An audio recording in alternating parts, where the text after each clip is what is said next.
우주에서 바라본 지구는 아름답다. 하지만 현미경을 가지고 들여다본다면 그렇지 않다. 때로는 통계가 그 현미경과 같은 역할을 할 수 있다. 통계를 통해 들여다본 지구는 어떤 모습일까?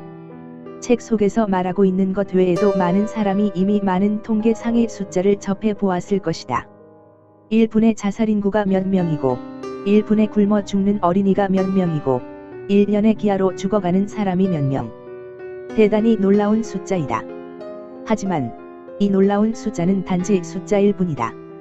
숫자를 대한 뒤 곧 무감각해지는 자신을 발견하고는 또 놀란다. 아니, 왜 이렇게 무감각해진 것일까? 우리가 쓰는 흔히 무뎌진다는 말, 혹은 무감각하다는 말이 떠오른다.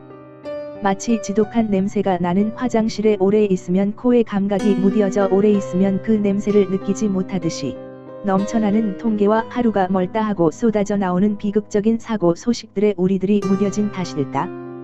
기아에 관해 가르치지 않는 학교. 무감각하다는 표현이 더 어울린다고 말하고 싶다. 우리는 통계 혹은 사건이나 사고를 접하는 순간 흠칫 놀라지만 이것은 어디까지나 반사적 반응일 뿐이다. 혹은 조건 반사. 실제로는 우리는 무감각하도록 되어 버린 것은 아닐까? 옛말에 겪어보지 않으면 모른다는 말이 있다. 우리는 유치원에서 말과 글을 배우기 시작하면서 무엇을 배우는가? 기아와 가난, 불행, 그런 것은 추호도 없다. 세상은 아름답고 바른 것만 있다. 그리고 우리는 TV 속에서 행복한 가정, 화려한 연예인들을 보며 커간다.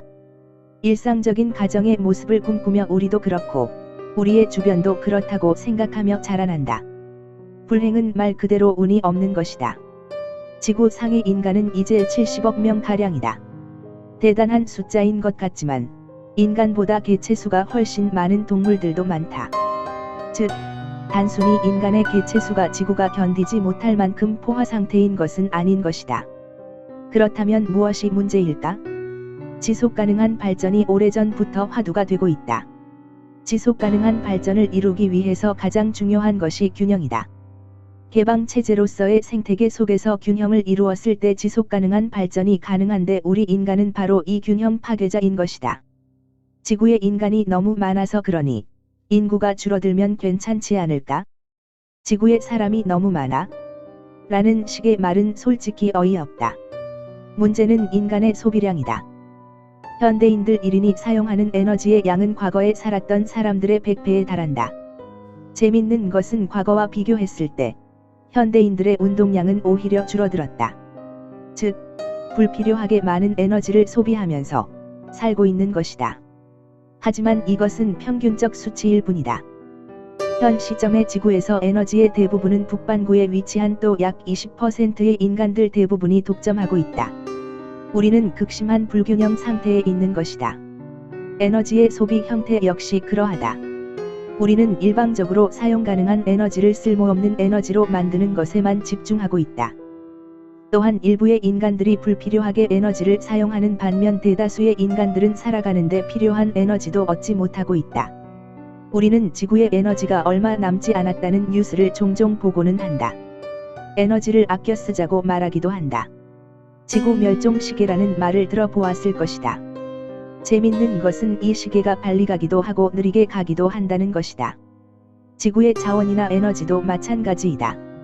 지금 우리가 흔히 사용하고 에너지의 관점은 철저히 우리만의 관점이다. 우리가 사용 가능하다고 추측하고 있는 에너지의 양을 얼마라고 정해놓고 이것을 현재의 소비 상태가 계속된다면 사용 가능한 연한이 몇 년 이런 식으로 추측한다. 그런데 이것이 얼마나 정확할까? 인류는 아직 지구상에 존재하는 생물의 개체수도 다 알지 못하고 아직 가보지 않은 심해들도 존재하는데 지구상에 존재하는 에너지원을 인간들이 얼마나 잘 알고 있을까? 그리고 사용 가능한 에너지의 정의 또한 시시각각으로 변하고 있지 않은가? 왜 에너지를 아껴 쓰자고 하는 대신 균형 있게 사용하자고 하지 않는 것일까? 조작되는 세계 곡물시장 가격과 버려지는 식량. 부유한 나라들은 식량 가격을 통제하기 위한 방법으로 식량의 대량 폐기를 서슴지 않는다. 과거 대학에 다닐 때 수업에서도 언뜻 들었던 기억이 난다. 대형 선박에 엄청난 양의 식량이 태평양 바다 한가운데 버려지곤 한다는 사실. 선진국에서는 고기를 너무 많이 먹거나 영양과잉 질병으로 사망하는 사람들이 늘고 있는데, 거꾸로 다른 쪽에서는 수많은 사람들이 영양실조로 굶어 죽고 있다. 과연 이런 난관을 극복하기 위해서는 어떻게 해야 할까? 문제의 해결은 의외로 쉬울 수도 혹은 그렇기 때문에 더욱 어려울 수도 있다. 마치 등잔 밑이 어두운 것처럼, 뇌비우스의 띠처럼 반복되는 악순환의 고리가 너무도 거대해서 쳇바퀴를 돌고 있는 다람쥐처럼 그 끝이 어디인지 알지 못하는 듯한 안타까움을 느낀다. 아마도 지구 상위 5%가 저지르는 잘못에 의해 벌어지고 있는 이 지구의 비극의 피해자인 나머지 95%의 인간의 변화와 노력이 있지 않는 한 그 나머지 5%는 바뀌지 않을 것이고, 그렇다면 지금의 역사가 반복될 것이다. 그 노력이란 무엇일까? 그것은 인내일까? 절약일까? 구원의 손길일까? 난 그것이 최선은 아니라고 생각한다. 인류와 지구의 역사는 장고하다. 그리고 그 역사는 뒤풀이 되는 듯하지만 결국 순환하는 것이다. 마치 끝없이 반복될 것 같은 지금의 역사도 언젠가는 다시 한번 전환의 국면을 맞이할 것이라 믿는다.